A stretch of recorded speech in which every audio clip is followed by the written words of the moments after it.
E aí, gente, a tendência é isso aqui. Essa aula 10 sobre Reinforcement Learning. E essa segunda parte sobre Policy Gradients. Que é um tema muito amplo, tem, tipo, muitos artigos nesse tema. Mas esses dois artigos aqui, contando coisas aqui, são basicamente os mais básicos do tema, os originais do tema, enfim. Os clássicos. É do Shan Kakad, e que é a neurociência computacional, que é interessante. É um tema muito interessante também, extremamente difícil, na minha opinião. Principalmente neurociência teórica, cara. O bagulho é outro nível de dificuldade. A teologia é mais difícil.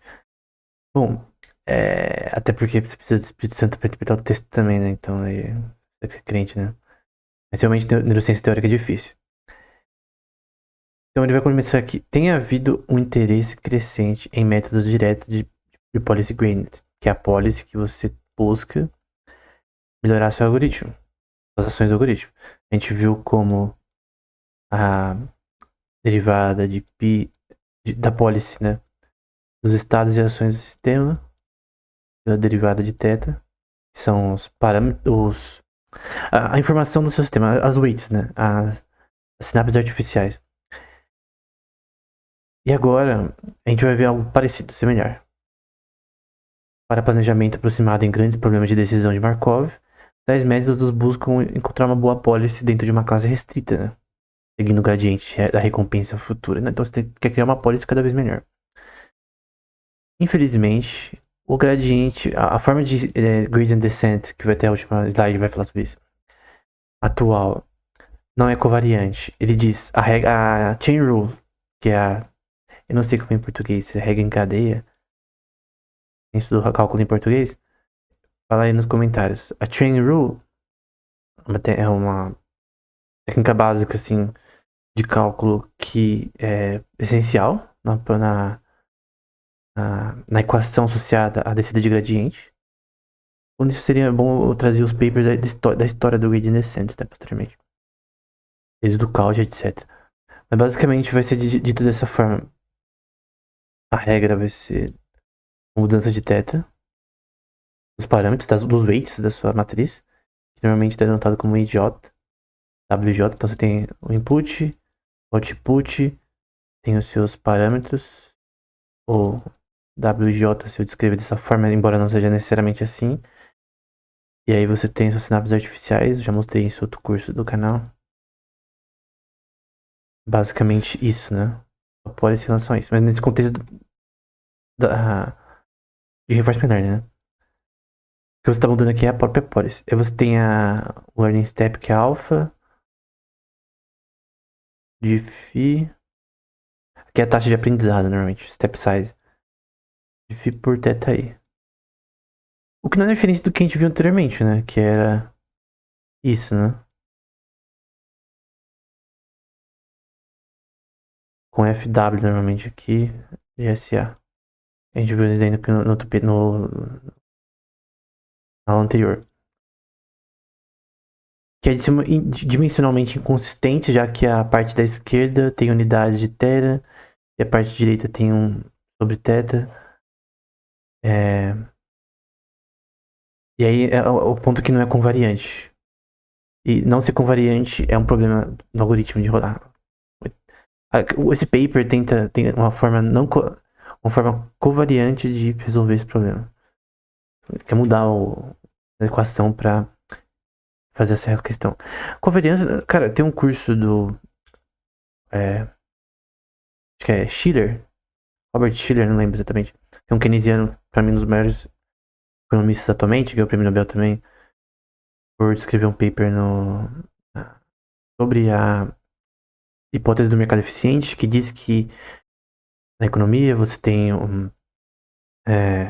os preços das ações. Tem várias versões da hipótese do mercado eficiente, mas uma delas é que o preço, o valor das ações, por exemplo, reflete toda a informação no mercado.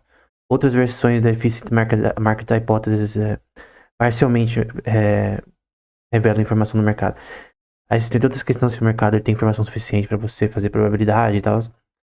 E no investimento, na questão de ações, você tem covariância, né? Tu estuda com variância. E é basicamente assim, você tem um grupo de dados, Aí você tem, por exemplo, um grupo de dados que é extremamente correlacionado. Então você tem um grupo de dados diferentes, que você tem uma linha. Eles são, assim, extremamente correlacionados, dados diferentes, né?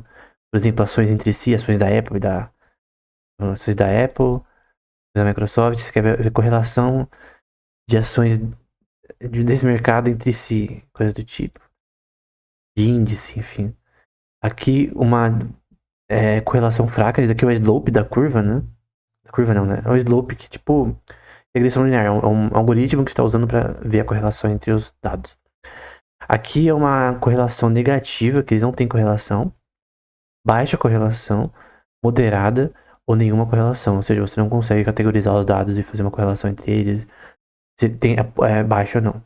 Aí tem várias questões associadas a isso, né? E é um problema também que está associado à inteligência artificial no geral. O tuple deles, aqui, as preliminares básicas, né?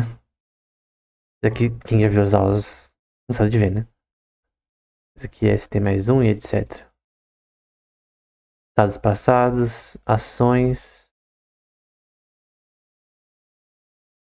recompensas e função de transição, que ou é P ou T, depende do paper. Aqui, P.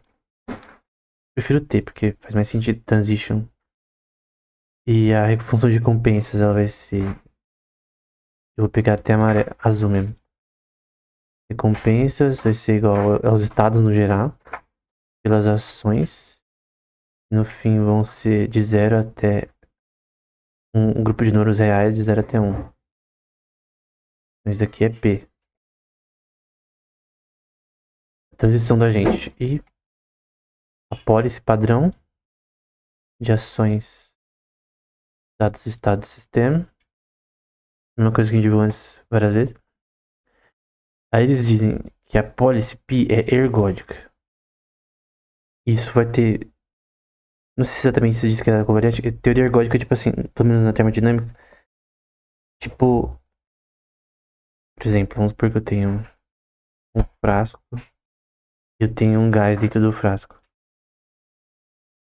Então tem um gás aqui rolando. Aí tem o teorema de Birkhoff e tal, mas teoria ergódica no sentido, na termodinâmica, pelo menos, eu tô dando um exemplo.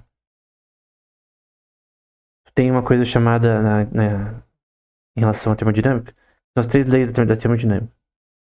E uma delas diz que se eu tenho um gás, por exemplo, ou líquido quente, e eu junto com o frio, esse estado vai ter equilíbrio. Então se eu pegar uma função fg de x contém um gás quente menos fg prime de x, que é um gás frio, etc, não importa a ordem. Isso daqui vai ser igual a 0. Ou seja, e a razão disso são as movimentações de como isso acontece dentro do gás.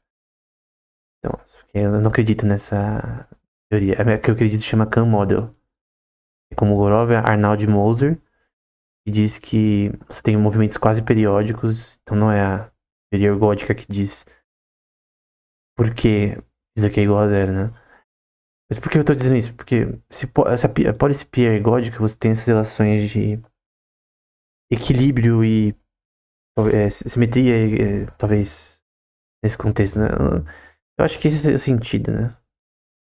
Eu dei esse exemplo porque eu acho que é a forma mais fácil de eu entender, pelo menos. Você tem uma distribuição estacionária ρ de π e a recompensa média é dada. Eu vou colocar verde, porque verde soa como recompensa. Eta de π. Eta de π é uma função que vai ser equivalente à soma dos estados e ações do sistema que o agente vai cometer. Essa distribuição de probabilidade dos estados. A gente viu outro artigo como assim, né? Como dp de s. dp de s. Mas aqui tá assim. Mas é a mesma fita. Policy, ações, estados e recompensas. Então você tem uma função de distribuição de estados, de probabilidade de estados, a sua policy de ações, estados e recompensas. É a mesma coisa que a gente viu anteriormente. Não muda nada. Mudou alguns símbolos. A lógica é a mesma, a lógica não muda. E aqui a gente tem uma tabela aqui dos estados SA, que são equivalentes ao valor esperado, que eu normalmente coloco assim, de π, que vai ser igual a soma, t igual a zero. Vai ser uma função de desconto que eu... Das recompensas, estados, ações... Ok, recompensa nos estados e ações do sistema, menos zeta, que é a probabilidade, a distribuição de probabilidade associada à policy e às recompensas. É aquela velha questão, o que tá acontecendo menos do que aconteceu, né? O que aconteceu aqui? Aqui é o que o agente está fazendo. Está lidando agora com recompensas para ações que estão rolando agora. É um sistema de IA que joga Dota. Recompensas que estão sendo dadas agora para o sistema. Aí você faz menos as anteriores. Aqui vai ser ETA, que é a parte de cima. E uma coisa importante, para você saber que essa que segue são as ações passadas. Até vou mudar de cor. Eu vou primeiro pôr aqui, vai. Peso mesmo, velho. E GS0 e A0. As recompensas passadas. Esse amarelo é o que a gente está lidando com agora. As recompensas que estão sendo dadas pelos estados. Então, ao longo do Super Mario lá jogando, passando da tela no Super Mario World, tá rolando agora, ao vivo. Nesse momento, tá dando recompensas para ações que a gente faz e penalidades pra ele morrer, coisa do tipo. Perder as 5 vidas e tal. E você vê que tem ST. ST significa S Prime e A Prime. Aqui você vê no outro lado que você usa S0 e A0. Que significa que são estados passados. Então, em amarelo é o que está acontecendo, o valor esperado do que está acontecendo é menos do que aconteceu. E essa tabela aqui. Sei que a gente já viu isso várias vezes, mas é só uma outra forma de escrever a mesma coisa. E aí você tem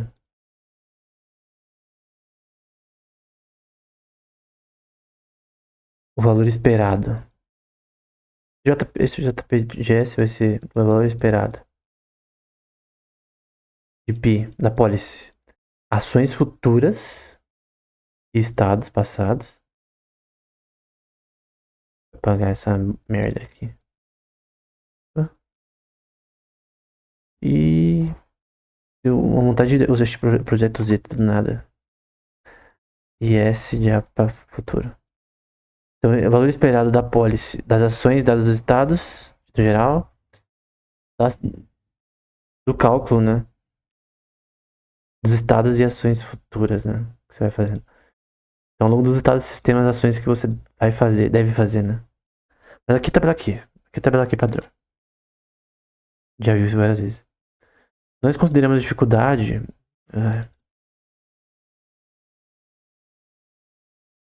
de um agente encontrar uma policy que maximiza a recompensa média. Então, será que é possível ele achar uma solução para esse problema? Porque a policy é assim. O seu objetivo é melhorar o seu agente. Então, as ações, estados, parâmetros. Tu quer melhorar o seu agente. Se ele não melhorar, sua policy tá ruim. Sua policy futura, ela não pode ser menos eficiente. Vamos falar de eficiência mesmo. Eficiência.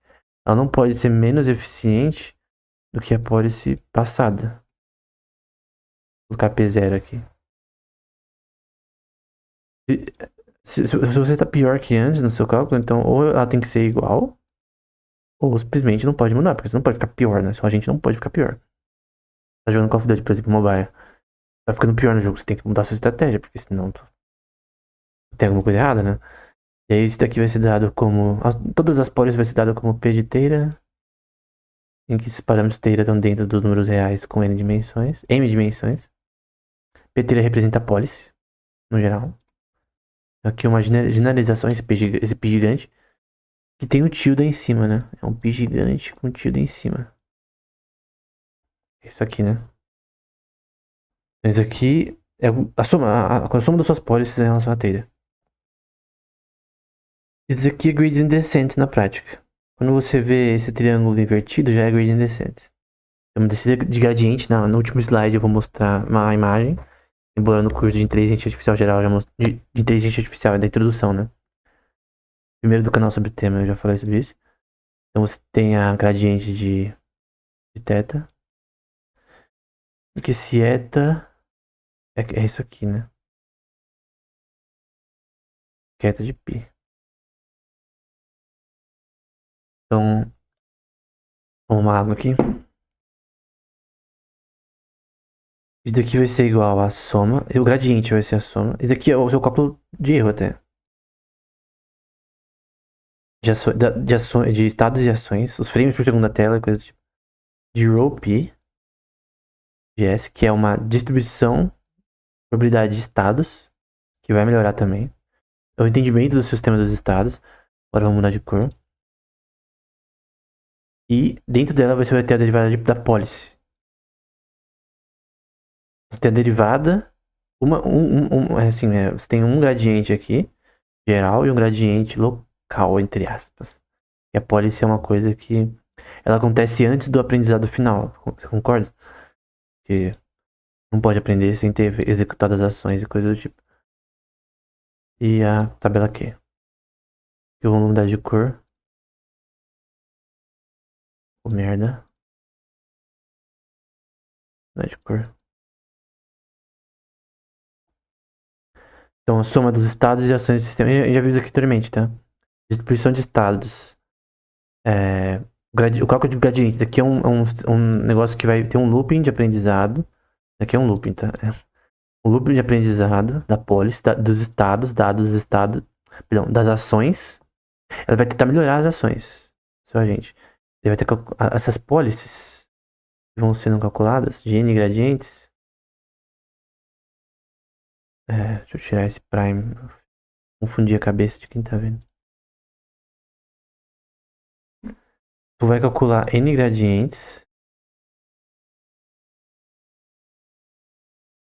Que vai gerar N ações melhores, né? Grupo de ações melhores.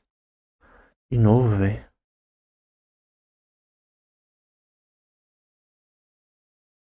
Só que eu vou colocar A maiúsculo. Pode ser A maiúsculo, porque é o grupo de ações maiores é assim. Então. E aqui eles estão usando essa coisa aqui em vez de eta de π. Eles estão falando ali, né? Π de teira. Como a gente viu ali, né? Não, tá certo, tá certo. Que a gente não pode confundir isso daqui com isso daqui. É diferente. Essa equação aqui. Mas basicamente é isso. É recompensa média.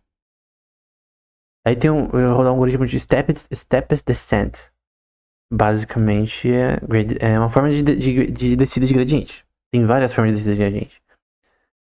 Então a direção de eta, de θ, que vai ser o gradiente que a gente quer, é definida por um vetor d de θ, uma derivada de θ. São os parâmetros do meu sistema que eu quero atualizar. O que eu quero atualizar é θ. Eu quero ter k mais 1. Θ, k mais 1 é a base de update, de atualização do seu sistema. Quando você vê θ k mais 1, é literalmente atualização, update. Eu quero atualizar o seu sistema. E nem no nosso cérebro, a gente não atualiza a nossa, de aspas, né? Eu era ruim no Call of Duty, eu não atualizando por neuroplasticidade. A forma de pensar, né? Essa é a ideia, né? De você aprender com os erros, né? Então, e depois tem que mudar. Tipo, aprendizado de Hebb. Aprendizado Hebbiano. Os neurônios, eles se comportam da tal forma de plasticidade de eles mudarem conforme a necessidade do que eles precisam executar posteriormente, algoritmicamente. Só que pensar nisso num sistema virtual, obviamente não é igual como o cérebro faz as coisas, do jeito que Deus fez. Com certeza Deus sabe o algoritmo que o cérebro roda, mas eu não conheço ele. Mas enfim, o algoritmo. E esse DDT, ele minimiza aqui uma simples forma de cálculo para definir essa relação. Eta de θ e essa derivada, mais essa derivada. Em que você pode pegar o quadrado essa derivada ao longo do tempo. Uma pequena constante. Aí você tem, eu creio, uma função de erro aqui. Em que você tem isso igual a soma matricial e J. Lembra que os weights, para quem viu os cursos anteriores, são definidos dessa forma, né? Os weights da minha, então tem aqui x, y, os weights é definido de i, j. Então, nada novo. Então você tem uma função g i de j, de tera, de teta, e a derivada disso. É uma função que age em teta dos parâmetros nas minhas sinapses artificiais e a relação matricial dos dois. É um gradiente que ele age numa matriz na prática. Tudo em A é matriz na prática, né? Mas é um gradiente que age numa matriz. E aí você vai ter. Na prática, isso vai ser igual a derivada de θ transposta, né? Inverte a ordem dos vetores. Por g de θ. Então aqui vai ser o que isso aqui significa, né? Derivada de θ ao quadrado. O que você quer calcular a derivada de θ? É a mudança durante as iterações do seu algoritmo das suas sinapses artificiais. É isso. Não é complexo. Na prática é isso. Visualmente, eu sempre gosto de ver coisas visualmente. Lembro de um artigo do Bohr, eu nem lembro mais qual. Citei aí um vídeo aleatório aí. Que ele era muito visual, né? Ele desenhava as coisas muito geometricamente. Eu gosto de coisas visuais, né? Às vezes, ok, eu vi esse algoritmo. Beleza, ok, vi o algoritmo, bonitinho. De repente, alguém até entende o algoritmo, mas às vezes não entende visualmente ele. Então, é legal você ver visualmente. Então, visualmente, você tem aqui o gradiente, aqui são... Tera é basicamente toda a informação que eu tenho aqui. Então, isso aqui é uma matriz, na verdade. Isso aqui é informação representada numa matriz que tem uma característica topológica, mas é uma função não convexa. Tudo em A é função não convexa. Ou seja, ela não é assim. Ela é assim. Ela não convexa. Basicamente, aqui é plotando de forma 2D, aqui 3D. Basicamente, é descida de gradiente exatamente porque você está descendo isso daqui para as partes mais baixas dessa função, não para a parte mais baixa de todas. E para que você quer fazer isso? Para você corrigir o erro. Você tem que primeiro achar o erro. Você acha o erro achando a parte mais baixa de funções convexas. No fim, o que a chain rule no cálculo faz. O processo aqui tá disso, tá? Que é o algoritmo chamado gradient descent. Aí eles falam aqui de mudar a notação e tal, série de distribuições de inteira. Minhas sinapses artificiais dentro dos meus números reais. Cada estado do S corresponde à probabilidade numa variedade, né? O manifold. Variedade é o termo em português, mas o problema é que tem um termo em inglês que se chama variety, se não me engano. Vamos traduzir como variedade. Então, isso aqui é uma variedade, é uma estrutura topológica. Simples. Daqui é uma variedade. Daqui é uma variedade. Enfim. Daqui é uma estrutura topológica. Você quer fazer descida de gradiente nele. Então, você tem as coordenadas dessa estrutura topológica tetra. Você concorda que tetra é toda a informação aqui, né? Então, obviamente, as coordenadas vão ser dessa forma. E você tem uma forma de inteiro de informação, da informação, né? De representação de informação nesse contexto. Informação contida nessa estrutura topológica. Que nesse caso eles usam a de Fisher, mas tem várias métricas. E aí, basicamente, essa pólice que vai calcular meus estados para melhorar minha função.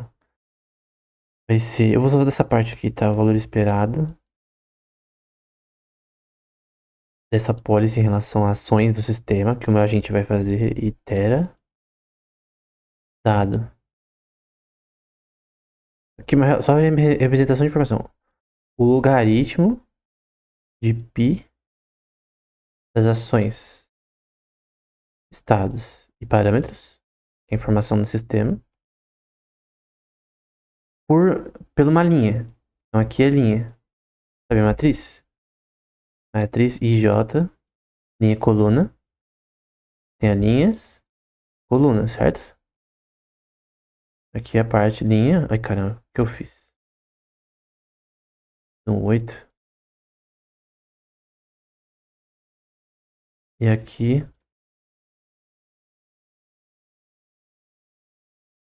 coluna. A mesma coisa.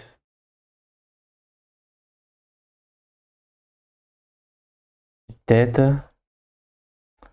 Que parece que senão fica ruim pra quem vê, né?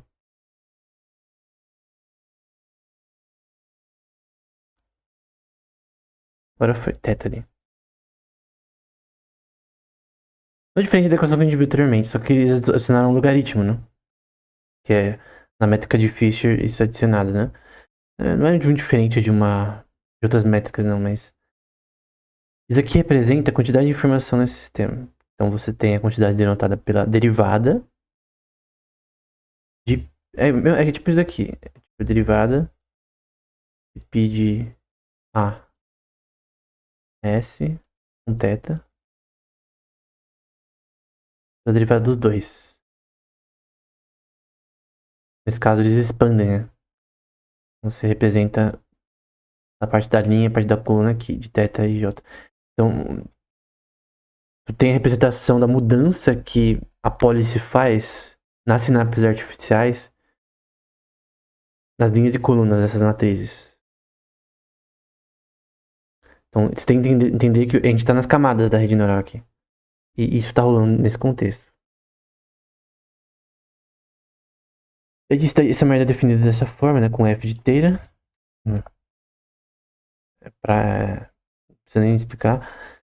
E a parte final, pô, essa mensuração essa métrica mensura a distância de probabilidade nessa variedade. Ele mensura a distância de coisas nessa estrutura topológica. Opa! A distância de coisas nessa estrutura topológica. Quantidade de informação em partes dessa estrutura topológica. Enfim, só desenhando aqui.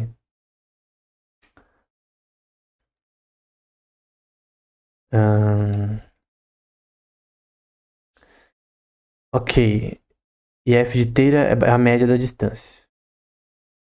Então você tem o gradiente tilde de eta de teta. Vou fazer de novo. De novo. Gradiente. Vai calcular n gradientes, tá? N gradientes. Então eu vou calcular um só. De teira dos parâmetros do meu sistema. Esse equivalente a distância média dos estados do sistema. São dos estados aqui. Eu não falei isso, né? Mas eu deveria ter falado antes. É a representação pelo inverso disso, esse menos 1. E a função eta de gradiente. Você tem o gradiente de tudo, literalmente, adicionado à mensuração de distância de informação de estados aqui. Aqui inclui os estados do sistema. Aqui inclui estados, ações e terra. Isso aqui é a quantidade de informação aqui.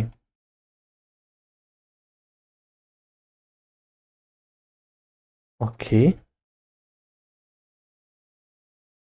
Estamos indo aqui. Os vetores tera, w, estão dentro de números reais, de m dimensões. E você vai ter uma função psi, tendo os estados e ações e a polis. Vamos lá. Contendo os estados, ações e a polis. Que vai ser ó, o gradiente, é o gradiente em si. O logaritmo de π de A dos estados e T. E outra que vai ter outros parâmetros, que vai ser estados, ações e W, que é uma métrica usada aqui nesse contexto, no aprendizado. Aí você pega a transposta do W, você inverte, por exemplo, matriz de assim para assim. Opa. faz uma inversão, por exemplo. Ela tá assim, 1 até n, e vira assim, 1 até n. Inverte ela para depois fazer multiplicação por isso daqui, da forma correta. A gente chama de transpose, né? Então você faz o transposto dessa matriz para depois multiplicar por essa aqui, que é, na prática, gradiente. Tudo é matriz, velho. Essa métrica age sobre essa função que você calculou nos gradientes. Então vai ser tipo um negócio assim que vai agir na matriz que é representada por isso daqui. Ok, aí você vai ter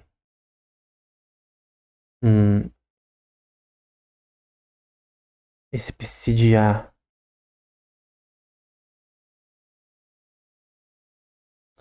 Esse psi aqui, né? Isso daqui vai ser igual a derivada do logaritmo da pólice, né? Das ações do seu agente, estados e parâmetros, dividido por θ. Sem J, tá? Só θ. E vamos supor que W minimiza é um parâmetro, né? Minimiza o erro quadrático da função de erro, né? Que vai ser dada por adição dessa parte aqui.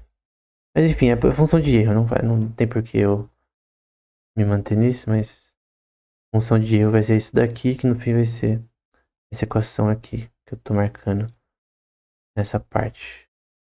Vou marcar direito, vai, só pra... Não tem necessidade de desenhar de novo. Mas aqui vai ser a função de erro.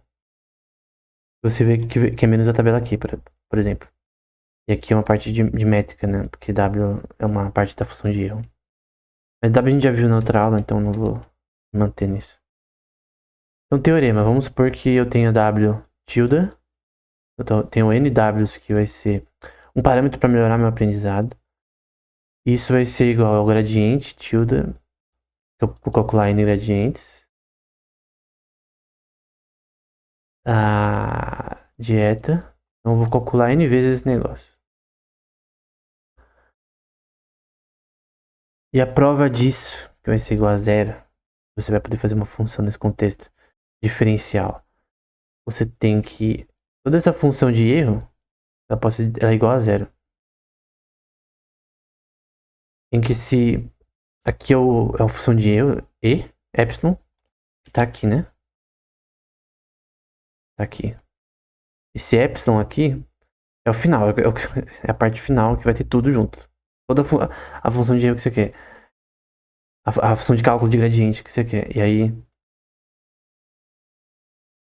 eles querem provar que isso é igual a zero. Então você pode fazer igualmente diferenciável a função de erro em relação ao parâmetro W.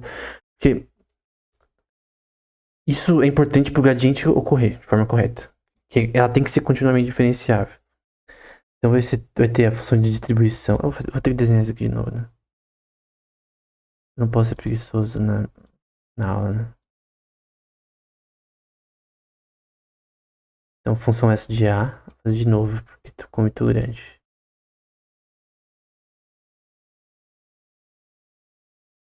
Estados e ações. Distribuição de probabilidade dos estados. Vou fazer cada um de cada cor, só de raiva. A policy, que vai melhorar as ações, dados, estados e parâmetros do sistema. Uma função psi da policy, que a gente viu anteriormente. S de A, que é isso daqui. É um gradiente do logaritmo dessa policy, agindo nas ações, estados e parâmetros. E você pega o transposto disso menos... Inverte, né? Como eu disse, a parte vetorial. Tabela aqui.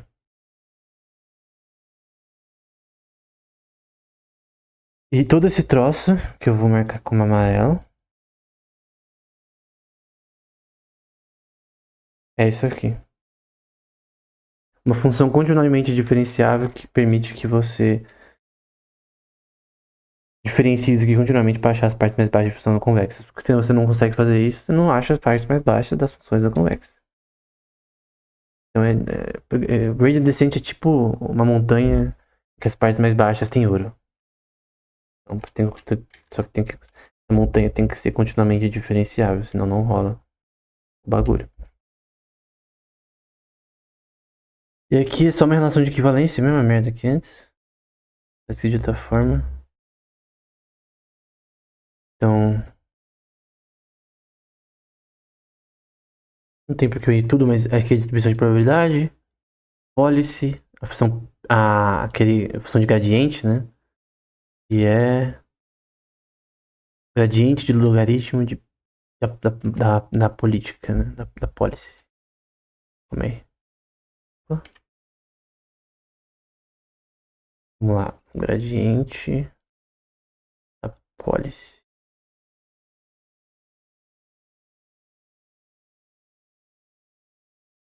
Tem a distribuição de probabilidade de estados. A policy sobre as ações dadas dos estados e parâmetros do sistema. Um gradiente que melhora a policy. E o transposto desse gradiente. Vai basicamente ser... Aqui tá em azul, então eu vou colocar essa parte aqui em vermelho. Então vai ter isso daqui. Vamos supor que isso daqui é uma matriz assim. E aqui fica assim. E uma agindo sobre a outra. Essa é a lógica. E W no final, W tilde. Que é outro gradiente ali. De erro quadrático. No fim, tu tem um monte de negócio de função de erro. Que no fim vai ser isso daqui, né? A distribuição de probabilidade. A policy. Somente cancelou as duas, né? Cancelou isso daqui e vira. Uma, na verdade. Vira somente a policy, que no fim é. Daqui. Calma.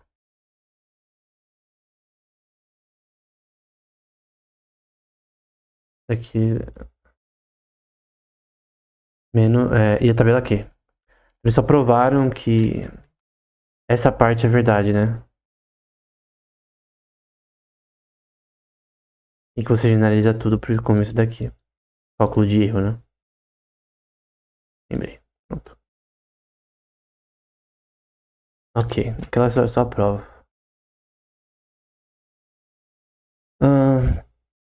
Isso daqui a gente já viu. Por definição, o gradiente da policy que você quer calcular é igual a policy. Só tá repetindo o que era antes, mas provando, né? Vezes psi de A. Psi pi de A. De SA. Que é isso aqui.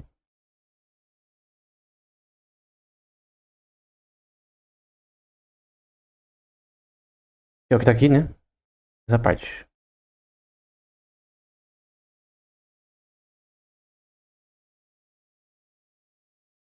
Um pelo outro.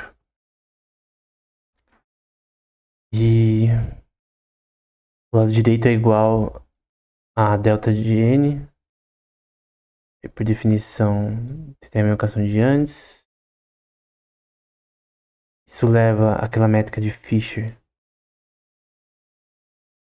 A relação de distância, né? Na variedade, no sistema topológico.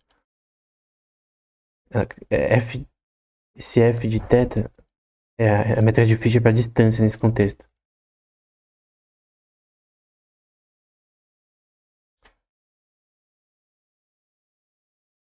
Isso você pega W sendo isso aqui,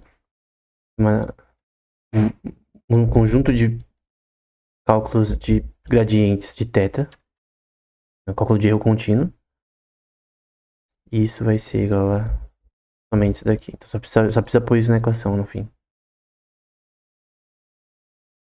Isso é gradiente natural, né? Então W é o gradiente natural, sendo W sendo igual a isso aqui, né? Que é a métrica de Fisher, inversa e gradiente. Esse é o gradiente natural. Esse é a forma mais básica do gradiente em si, do ponto de vista de teoria de informação. E aí ele vai adicionar outra coisa chamada grid policy. É uma política randômica, né? Então a gente usa uma grid policy de ação A, estados S. Se A está dentro da maximização de A futuro, dado uma função f com a policy dos estados e estados futuros e a função de erro, que é w tilde.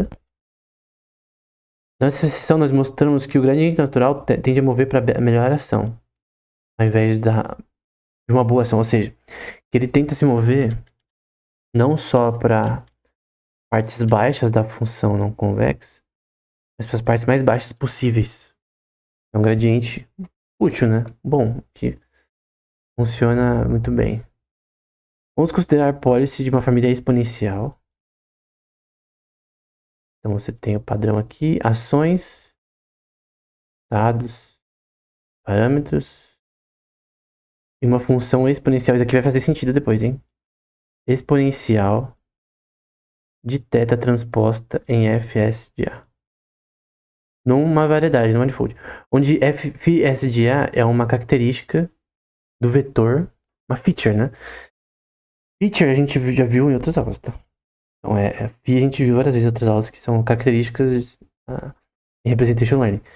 Então a motivação dessa família exponencial é por causa da geometria nesse contexto, em um manifold. Eu já vou mostrar. Que é uma geometria flat. Isso daqui chama flat, eu não sei como é em português.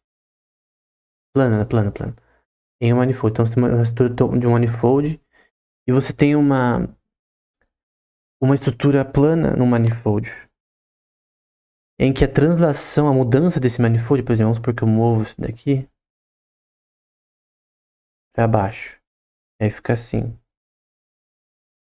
Eu mudei o plano dentro desse manifold, dessa estrutura topológica que é uma esfera nesse cara. Pelo ponto da tangente ao vetor. A tangente é esse daqui. É a tangente ao superfície. Pega uma bola de futebol, põe uma régua em cima reta. Tangente. A parte que tá na bola, né? Toca a bola. A parte que não toca. Não tá na tangente. Tecnicamente. Então aqui é tangente. Literalmente um vetor que está numa estrutura plana dentro de uma curvatura. Pode definir pela forma que você quiser, usando Gauss e o cacete que for. E esse TXM é a descrição desse sistema, né? Tem um canal chamado Meti Zanatian, que é uma mina. Eu não sei qual é a universidade que ela estuda. Ela ensina muito dessas coisas de topologia, da hora. Fala bastante desse tema aí. Obviamente, infinitamente melhor do que eu sei pouco de topologia. Aqui é outra forma de definir a tangente. Então você tem uma função exponencial aqui, nesse manifold M. E você pode ter a relação logarítmica entre regiões aqui para definir distância. Então, exponenciais e distância, nessa parte que eu fiz aqui depois. Por que tu quer fazer isso? Tu quer... Na prática, gradient descent é uma descida de gradiente numa estrutura topológica não convexa. Então, de fato, você se move dentro do manifold e faz algo que realmente acontece em relação do ponto de vista matemático nesse contexto. Aqui, novamente, a tangente. Então, a parte que é tangencial é a M, nessa seção X, é essa parte aqui. Esse ponto tangencial, que toca, né? E você tem um caminho, né? Um caminho que o gradiente vai fazer. Nem a gente vê aqui. Então, a tangente ela vai se movendo continuamente ao longo dessa função não convexa. Eu sei que aqui tá convexa, tá? Mas no geral ela é não convexa. E ali é só uma imagem, obviamente. Aqui, novamente, tu pode representar através de equações diferenciais no ponto de vista de Riemann, né? Manifold de Riemann, a gente pode representar geodésicas nesse manifold,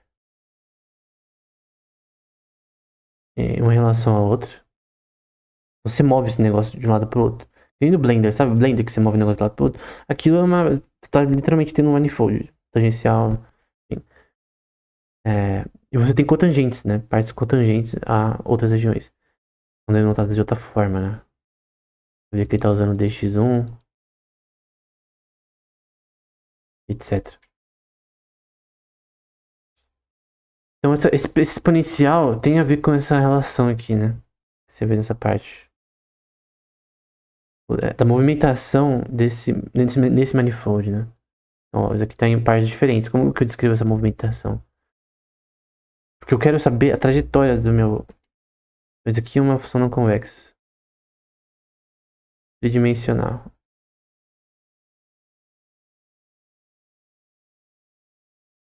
Vamos supor. Eu quero saber por onde minha função de erro vai agir até achar a parte mais baixa dessas funções. Tem várias partes mais baixas. Essa função não convexa, em que os dados aqui, teira, são os próprios parâmetros da função. É a função em si. É a informação ali. Então, tu tá falando de, sei lá, Super Mario Pixels na tela. Isso é teira. Pode representar como X, né? Mas compõe teira. Então, você tem aqui um gradiente que é calculado nessa estrutura topológica, em que W minimiza esse erro. E aí, nessa estrutura topológica, tu pode definir como uma integral também, né? Nesse caso, como limite. Então, vamos supor que eu tenha. Vou mudar de cor. Vou colocar em azul. Tenho π. Vou fazer de novo, vai. Quero uma Intus Pro, por favor. Vamos supor que π vai até o infinito. De novo, errado. E aí você tem ações e estados em π. E você pega isso desde o limite de N ações que eu tenho aqui. Não, na verdade é da taxa de aprendizado. A taxa de aprendizado que eu tenho infinita. De π com ações, estados. E o meu algoritmo de erro é θ mais alfa do gradiente. Que é W isso daqui, né? Isso aqui é W. Dieta, θ. Então esse negócio aqui é basicamente o caminho que isso daqui vai ser feito, percorrido aqui nessa função. Posso testar vários algoritmos aqui, e os caminhos vão ser diferentes. Então esse é o ponto. Você tem uma relação tangencial topologicamente nesse sistema, né? Até pra neurociência, uma coisa que eu acho interessante, eu tenho um artigo de um cara, ele é um cara de Harvard, ele escreveu uma tese lá, tá? E ele falou um pouco sobre como escrever estruturas neurais reais como estruturas topológicas, né? E o aprendizado definido dessa forma, topológica, né? Então, topologia e neurociência se juntaram na matemática, em matemática e neuroscience, né? Neurociência e matemática. Então, as pessoas às vezes estudam um tema e acham que não tem aplicação, né? Tipo, quando você vê que topologia tem aplicação para neurociência, né? Tipo, você vê que matemática tem aplicação em qualquer merda que exista. Então, e o que eles dizem é que nesse contexto essa policy ela vai ser das ações de estados, ela vai ser diferente de zero. Ainda bem, né? Porque se fosse igual a zero, tu não ia ter um sistema aprendendo. Tem que ser maior que zero, menor que um, no mínimo. Em que A está dentro, obviamente.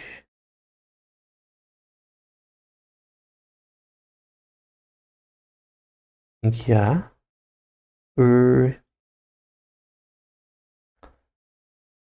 está dentro da maximização.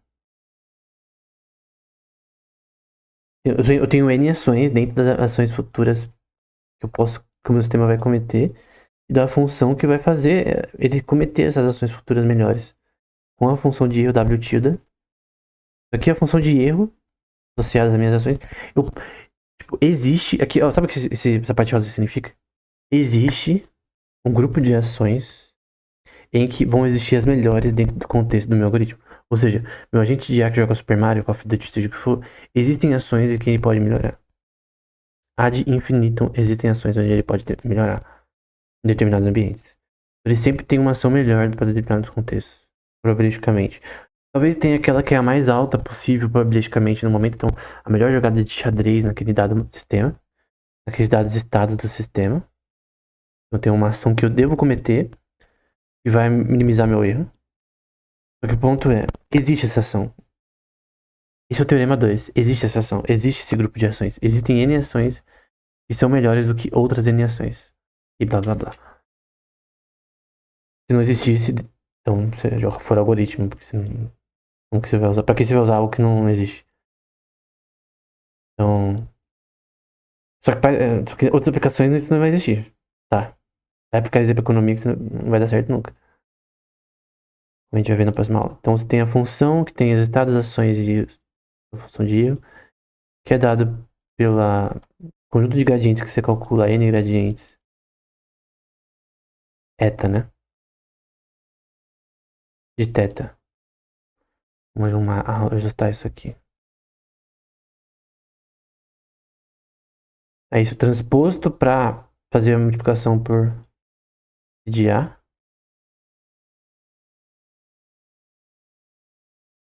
Que é a gradiente do logaritmo de A. E nesse caso eles mudaram, né? Por definição, isso daqui, psi de A vai ser igual também a espaço característico de SA, de estados e ações, menos o valor esperado das ações futuras do sistema.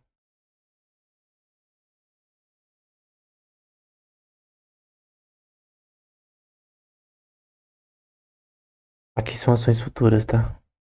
Amarelo. Olha que merda. Aqui são ações futuras. Valor esperado de ações futuras. Hipóteses que vão maximizar minha função de posterior. Já que o valor esperado dessa ação futura não é uma função de A, então segue que... Eu já vou explicar melhor. A maximização das ações futuras, onde ela é possível teoricamente,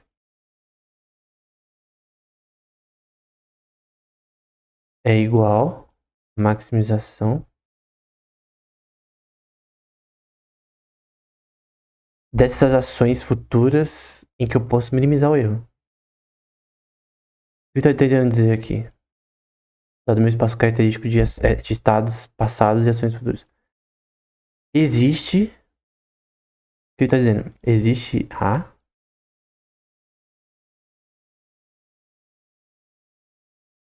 Então, existe A... Não, não posso falar para todo A, não.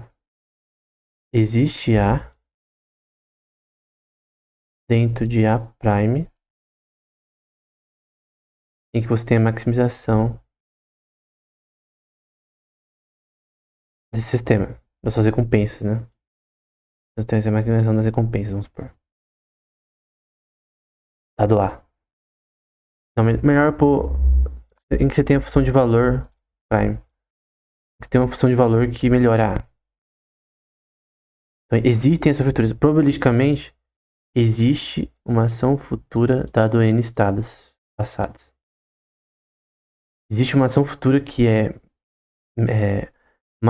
melhor, né? Mais eficiente que ações passadas dados os estados passados. Opa, ação passada. Ele só está tentando provar. Existe uma ação futura que só a gente pode cometer, que ele pode aprender esse algoritmo para realizar, para ele ser bem sucedido no futuro. Existe essa ação futura. Essa é a prova. Aqui ele disse, existe uma ação futura. Essa parte aqui, ó. Cadê? Essa parte em rosa. Ou violeta, sei lá que cor é essa.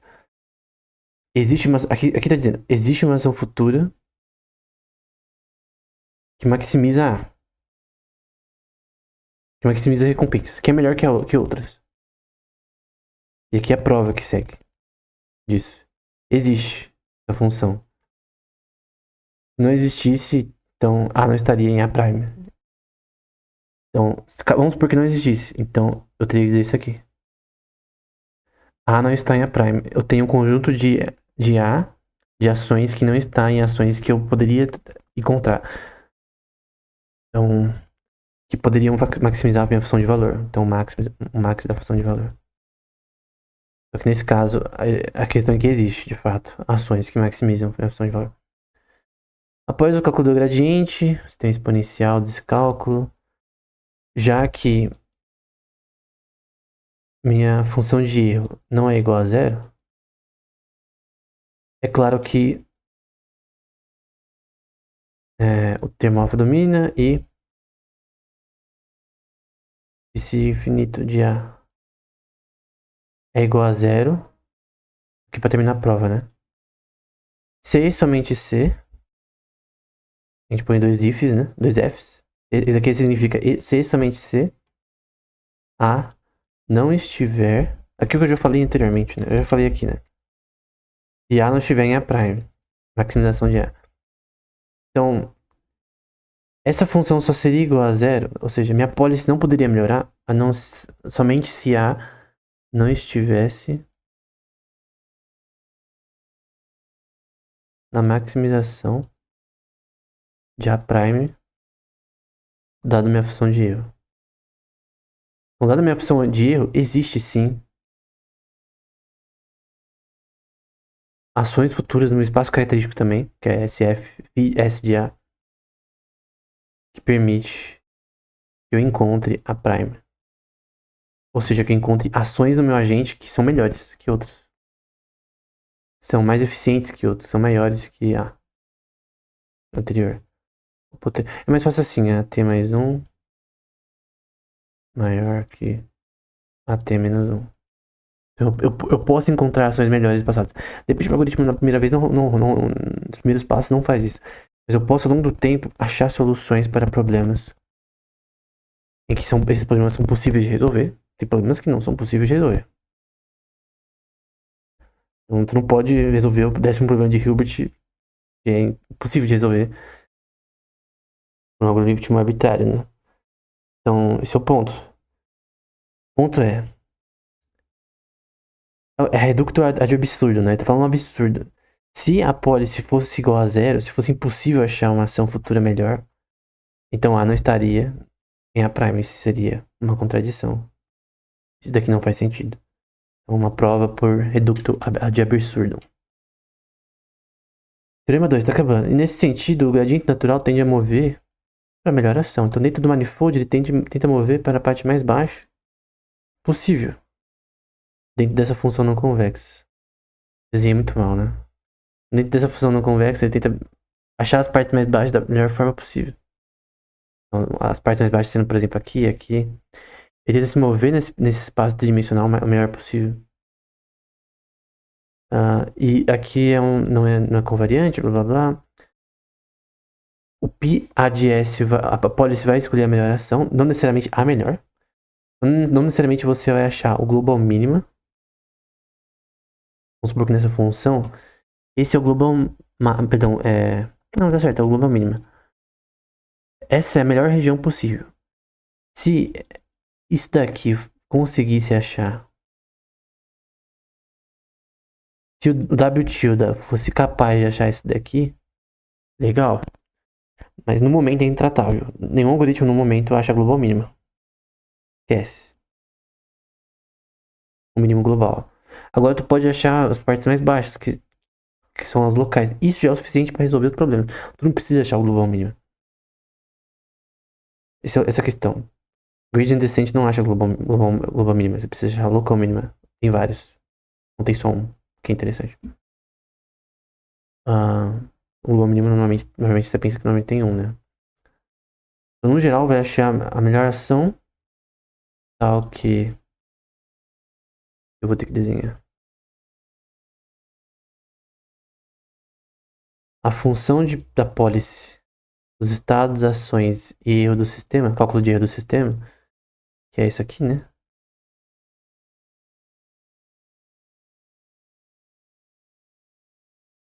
Vai ser maior que o valor esperado da ação futura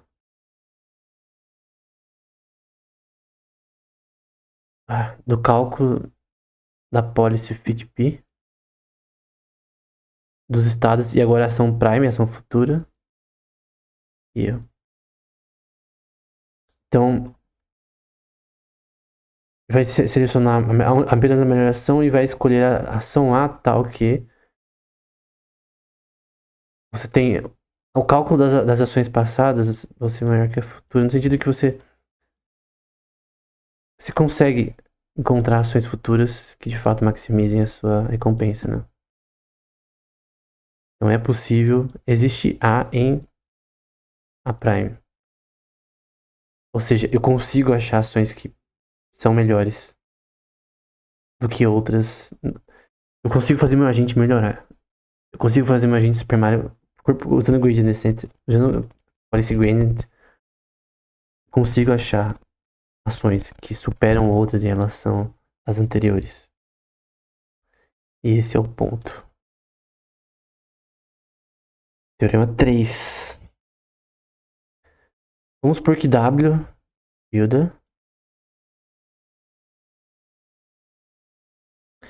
minimiza a aproximação de erro e permita o algoritmo de atualização, que a gente já viu na outra aula, que é θ prime, basicamente θ mais learning rate, ou step size, né? Mas n, esse tilde quer dizer que são n gradientes sendo calculados. Então isso aqui é o gradiente, né? Θ mais o gradiente sendo calculado. Então você tem que é uma parte importante.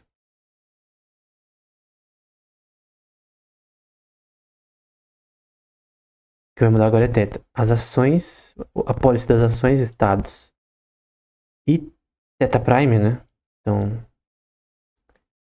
parâmetros futuros que você vai calcular aqui para melhorar as suas sinapses artificiais vai ser a pólice padrão aqui com 1 mais minha função para melhorar minha pólice com W tilde,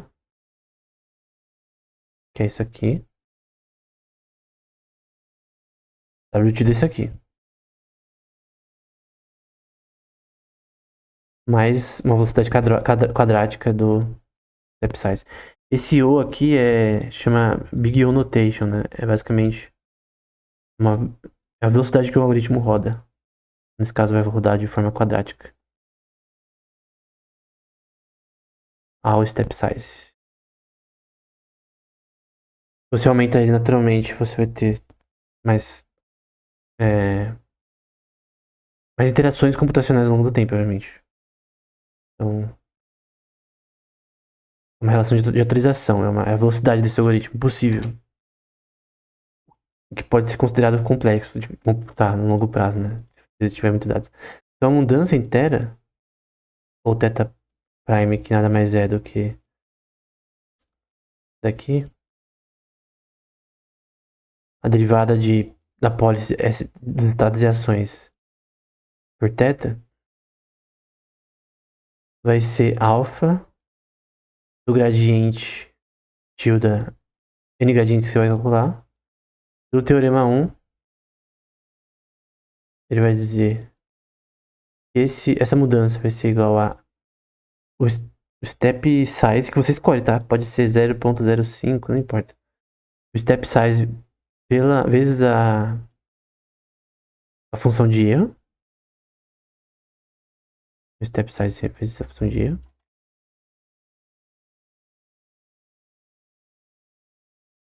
Que na prática significa que essa interação isso aqui é o looping no algoritmo de achar policies melhores para melhorar meu θ, né? Melhorar meu aprendizado.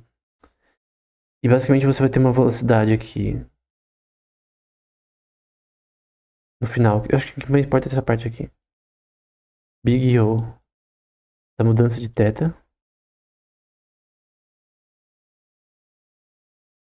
O que é isso aqui? Só pra ficar visualmente aqui. De forma quadrática. Só que você vai ver que isso vai sendo reduzido até virar. Isso aqui vai virar a velocidade do step size. Então ele prova que o step size é igual a isso daqui. Então por isso que isso daqui é verdade, né? Só com o step size vezes a função de erro já é o suficiente, de W tilde, né? Pra você ficar essa função. Eu tô só tentando provar que isso daqui é verdade, né? Em relação a essa parte aqui. E aqui a gente vai pra parte final, que é o Hessian, né? Já vou explicar. Que é denotado pela segunda derivada do gradiente de θ. Então você vê aqui, ó, que ele vai ser adicionado nessas equações. Em que você tem, novamente, só para explicar, eu não vou ver tudo isso. Distribuição de probabilidade, soma de estado de distribuição de probabilidade. O Hessian, que é um cálculo de estrutura topológica. Uma representação dessa estrutura topológica. É um cálculo do gradiente nesse quadrante. Fazer interativamente, continuamente. Da apólice. De tudo, na verdade. De toda a equação, né? Aqui é a apólice. Aqui é a tabela Q. Aqui é o gradiente da apólice. Gradiente da tabela Q. E assim sucessivamente. Basicamente, ver como funciona o cálculo de N gradientes aqui. Então, que no outro você não tinha essa relação. E aí, tem esse artigo do Augustinus Cristiade, né? Até recomendo para você quiser entrar no blog deles. Que ele vai falar muito bem desse tema. No contexto de machine learning. Então você, primeiro, uma métrica de Hessian numa variedade denotada por M, variedade M, que é continuamente diferenciável. Em cada ponto você vai ter um sistema de coordenadas X, N. Você tem uma estrutura topológica. Pode fazer equações diferenciais que determinam coisas aqui, né? Você pode fazer isso aqui, por exemplo. Pode diferencialmente fazer coisas nesse sistema. E aí isso vai ser denotado, essa mudança, essa métrica, né? Que até relatividade é muito usada, né? Rich flow e tal. Ela vai ser dada. A métrica, na verdade, é a mudança na estrutura topológica. Como a estrutura topológica, as coisas acontecem nesse sistema. Como o caminho do gradiente é calculado, né? E aí você vai ter a segunda derivada de φ de xi de j. Nesse contexto a gente poderia... Eu creio que eu poderia colocar dessa forma.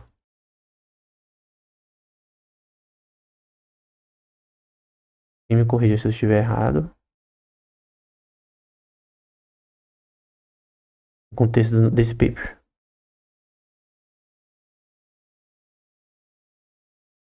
Ah, que merda. Foi. Então, a segunda derivada da minha pólice em relação ao sistema. Mas eu acho que não pode ser representada assim, não. Porque a forma de representar é assim, né? A forma expansiva. Mas eu creio que... Eu não sei se essa forma também tá correta. Vou representar dessa forma. Essa seria a mudança... Deixa eu ver aqui. No manifold, a mudança... Como acontece essa mudança ao longo do tempo, né? Vamos por... Segunda derivada. Aqui.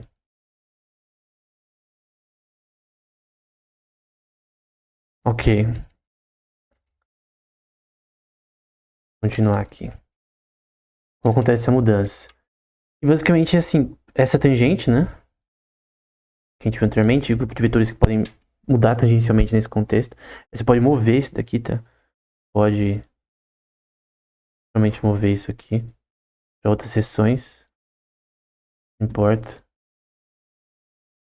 E aí, números reais também, isso aqui tá lotado. Que é muito bom para nós.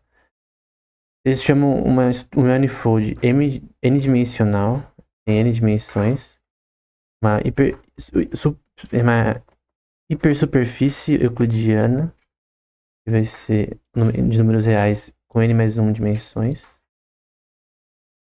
Se m é um subset dos números reais, que é o caso aqui em inteligência artificial. E aí você vai ter m podendo sendo do tipo smooth, ou seja, ele é continuamente diferenciável, usando números reais nesse contexto, nessa estrutura. E você vai ter uma métrica do ponto vetorial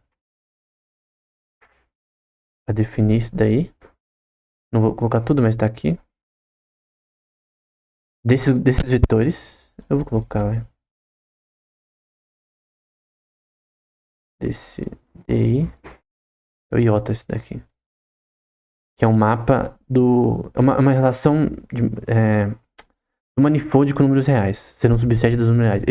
Ele faz parte dos números reais, né? Esse I aqui. Então eu tenho uma representação disso com vetores. Por quê?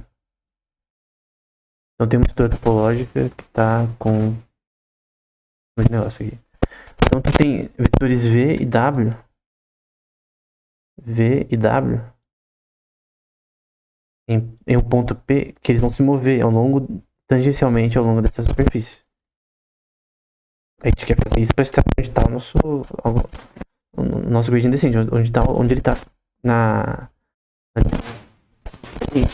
manifold. Pensa naquela analogia da montanha, onde ele está. Vamos supor que o gradiente é basicamente uma pessoa que está tentando achar as partes mais baixas de uma montanha. Uma pessoa não complexa, entre aspas, 3D. E ao longo do tempo, faz uma equação para saber que ela está nessa parte da montanha. Essa parte da montanha. Por exemplo, um GPS. E calculado dessa forma. Tem um vetor new para isso. E um vetor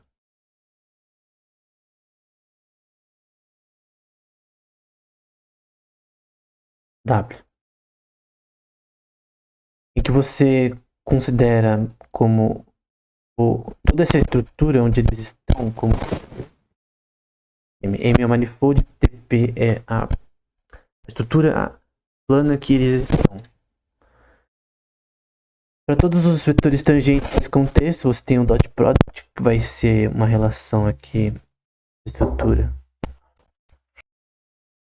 Então aqui a gente vai ter chamado de Jacobino, JP, em que você vai ter esses dois vetores que você vai poder fazer transformações. Eu já vou explicar o que é Jacobino. É uma matriz enorme. Essa matriz enorme em V, até vou pôr outra cor. Vai ter essa matriz enorme em nu, na verdade, né? Transposta. Lembra que a gente muda a ordem? Inverte o grupo vetorial. E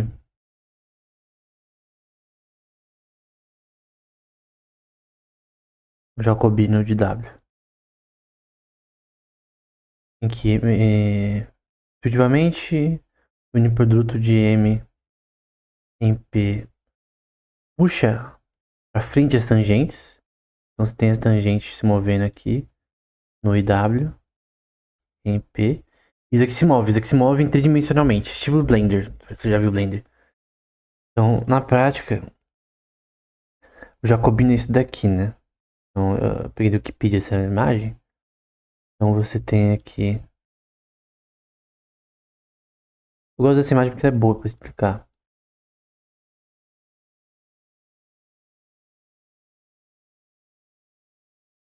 Tem aqui basicamente uma derivada de vetores aqui. Que você descreve como gradientes. transpostos. N gradientes transpostos. No fim vira uma matriz enorme que eu não vou descrever aqui. Essa matriz enorme, ela é útil porque ela basicamente descreve um manifold de uma forma, manifold que é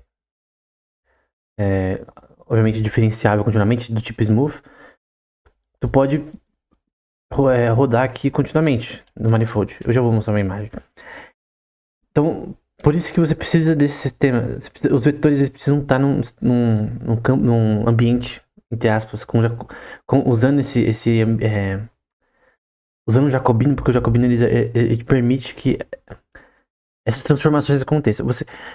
É literalmente, cara, tu tem um ponto. Pega uma bola de futebol e pega um ponto. E move o ponto ao longo dessa esfera. Essa é a representação matemática da mudança de posição desse ponto. Ele tá se movendo, ele tá mudando. E conforme isso, os valores dessa matriz aqui, eles vão mudando. Diferencialmente. São diferenciais, literalmente, representando mudança. Mas é uma mudança num ambiente topológico. Mais complexo do que normal, obviamente. Aqui a gente tá falando sobre um ambiente de uma estrutura topológica de uma IA, né? Então você tem aqui, por exemplo, ele vai dar a estrutura aqui, por exemplo, em cima de uma curvatura topológica, que é tangente. Aqui são um grupo de vetores e transformações que você pode executar nesse contexto, no espaço de números reais. E aqui ele fala, finalmente estamos prontos para falar sobre a cobertura de Hessian. Vamos supor que Z seja um grupo de números reais de D dimensões projetada para outras D dimensões. E você pode ver o campo L nesse contexto. Você tem as coordenadas desse manifold, as coordenadas dessa estrutura topológica. Então, ao longo dela se mover nesse contexto, ela se mover de um lado para o outro, tem as coordenadas disso, né, que vão ser dadas por θ, conveniente para nós. Então, dentro dos números reais, porque é um manifold dentro dos números reais, obviamente. E para você plotar as mudanças desses vetores tangenciais new e qualquer outro IW no IW, o W, o ponto tangencial P, tem um ponto onde ele está fixo, né? Só que ele vai mudando. Você deriva como a derivada de θ 1 e n derivadas, né? De θ.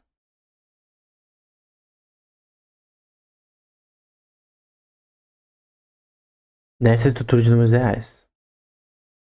É a forma que as coisas se movem, né?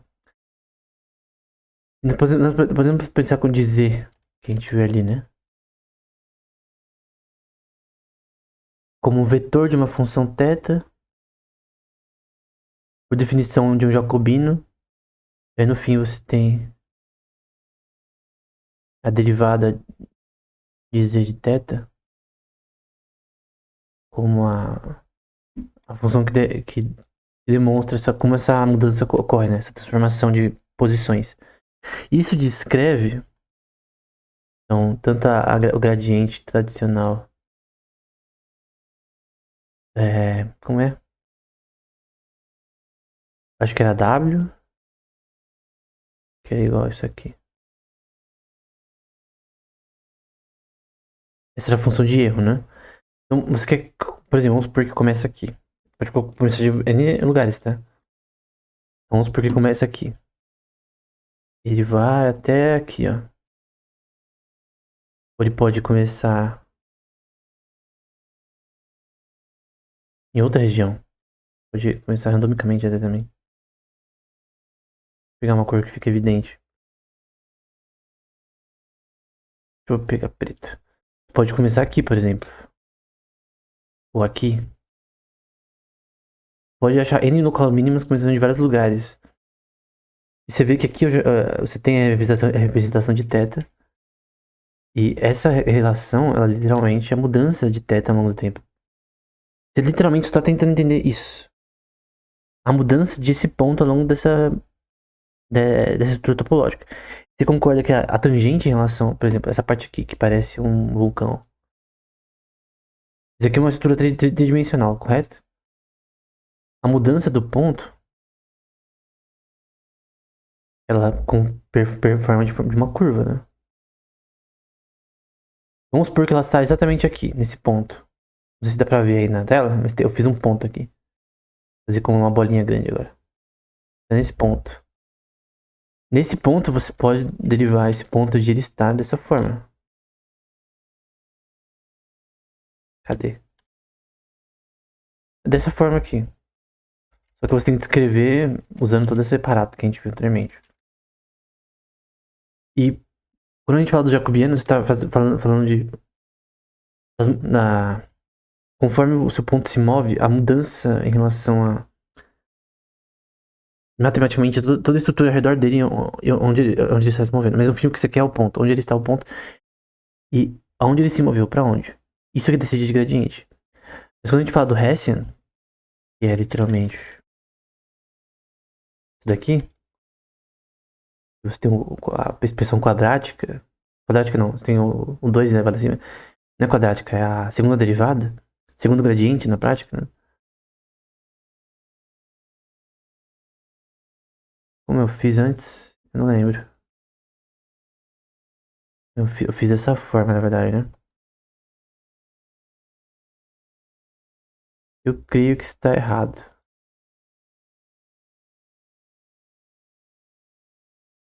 Mas acho que talvez dê certo isso aqui. Então, essa seria a segunda derivada dessa forma, né? Seria outro gradiente, né? No calculado. É um algoritmo interativo, né? Por isso, essa explicação com o Hess. É uma forma de explicar como esses gradientes estão sendo calculados continuamente. Porque você vai calcular N de gradientes aqui. Então, talvez isso daqui não esteja... Eu teria que confirmar se isso daqui está correto, exatamente. Como descrever dessa forma. Mas eu creio que está correto. Pelo menos a métrica. Então, é basicamente isso. O Hessian tem a ver com o gradient descent. Resumo do paper, né? A intuição por trás da eficiência do gradiente natural, longe do máximo, reside no fato de que ele impulsiona a pólice a escolher ações ótimas gananciosas. Ele escolhe não só boas funções. Ok, a gente só tá achando um local mínima. A gente não consegue achar o global mínimo da função, mas mesmo assim, a gente acha as melhores funções possíveis nesse contexto. Não só as local mínimas, que tem local mínimas mais ruins, por exemplo. Tem parte dessa função que elas não são tão baixas o suficiente para você achar o erro do sistema. Então, por exemplo, se você parar aqui, é em preto. Se você começar aqui e parar aqui, não é a parte mais baixa dessa função. Tem partes mais baixas, certo? Então tem N caminhos que poderia rodar. Tem um tempo disso daqui, tá? Você não pode ficar rodando aqui no idiota. Tem um caminho que... Um time aí de execução. Normalmente, durante o gameplay de um jogo, tem vários gradientes sendo calculados. Durante uma partida de Dota, 45 gradientes calculados durante a partida. Essa é a noção de um sistema de IA. Então, mas tu mesmo assim escolhe policies que são boas, no geral. Você consegue achar o indecente necessário. Frequentemente a região no espaço de parâmetros distante, a região no espaço máximo é onde podem ocorrer grandes mudanças de desempenho. Então, normalmente quer chegar perto do global mínimo. No geral, você consegue achar bons local mínimos, achar boas partes baixas dessas funções não convexas. Então, no geral, é isso. Um pouco diferente, é um paper clássico no tema. E o próximo vai ser também sobre um paper clássico. Eu até vou dar uma espiada aqui, que é esse daqui. Esse 34 páginas. E eu vou por partes, né? Como ele tem mais coisas, mas basicamente ele fala sobre os elementos básicos da teoria. Então era isso.